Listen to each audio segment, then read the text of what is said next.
Bakit mas maraming nagsasabi na mas masaya yung childhood ng mga batang 90s kaysa sa ngayon? Bakit mas maraming nagsasabi na yung mga batang 90s mas swerte sila kasi mas masaya yung mga naging childhood experiences nila? Simple lang. Mga batang 90s pakinggan nyo to. Lapit ka konti. Nung panahon natin hindi pa uso cellphone.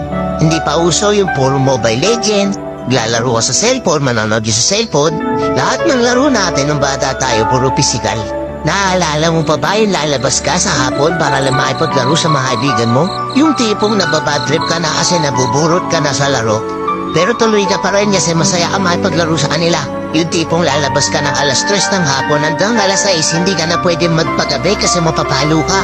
Pero yung maiksing oras na yun para makapaglaro ka, pakiramdam mo ang haba-haba na. Naaalala mo pa ba? Pagdaling mo sa eskwela, madaling-madali ka kasi may papanoorin ka pa. Oo. Kasi yung mga palabas sa TV noon, puro pambata pa.